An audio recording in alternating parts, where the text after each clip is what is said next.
बेटी शादी बाद भी माँ की चिंता करती हैं। मम्मी जी आपने ये दवाई किससे मंगाई?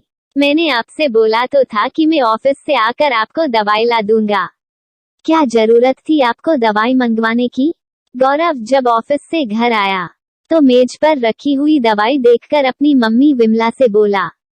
दरअसल कुछ समय पहले एक हादसे में अपने पति को खो देने के बाद ज्यादा सोचने के कारण विमला ब्लड प्रेशर की मरीज हो गई थी। तब डॉक्टर की सलाह के कारण उन्हें रोजाना अपना ब्लड प्रेशर नॉर्मल रखने के लिए गोली लेनी पड़ती। उनके 2 बच्चे थे, बड़ी बेटी पूजा जो अपने पति और बच्चों के साथ अपनी ससुराल में रहती थी। उससे छोटा गौरव अपनी पत्नी गरिमा और 2 बच्चे के साथ अपनी मम्मी के पास रहता था।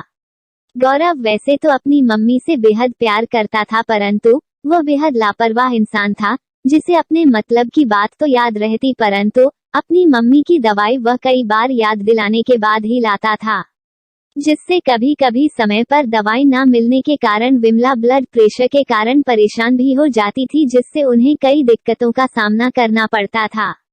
गौरव की बात सुनकर विमला बोली, बेटा अब मैं किसी पर निर्भर नहीं, ये दवाई पूजा ने ऑनलाइन मंगवाई है। किसी से उम्मीद करने से अच्छा है अपना काम खुद करो। आज के बाद तुम्हें मेरे लिए परेशान होने की जरूरत नहीं है। विमला की बात सुनकर गौरव बोला, आपको तो मालूम है कि ऑफिस में कितना काम रहता है। दिन भर काम के चक्कर में आपकी दवाई लाना भूल जाता हूँ। संडे को छुट्टी मिलती है, उस दिन पत्नी और बच्चों की फरमाइश भी पूरी करानी होती है। उन्हीं के चक्कर में याद ही नहीं रहा कि आपकी दवाई भी लानी है। जब रात को घर आया तब याद आई, तब तक काफी देर हो चुकी। तब मैंने सोचा कल ऑफिस जाऊंगा तो वहां से लौटते हुए आपकी दवाई ले आऊंगा। बेटा बेटी में यही तो फर्क होता है, बेटी को और तो सब याद रहता है, ऑफिस का काम भी, पत्नी और बच्चों की फरमाइश भी, परंतु बेटी शादी के बाद भी माँ की चिंता करती हैं।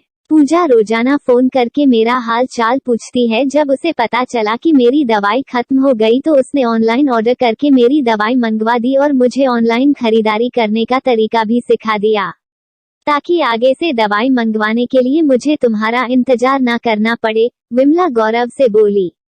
तब गौरव गुस्से में बोला, मम्मी तुम्हें घर में मैं ही दिखाई देता हूँ क्या? इतना काम तो तुम्हें गरिमा भी कर देती, तुमने गरिमा से क्यों नहीं कहा ऑनलाइन दवाई मंगवाने को? बेटा जिसे खड़ा दिखाई नहीं देता उसे पड़ा हुआ क्या दिखाई देगा?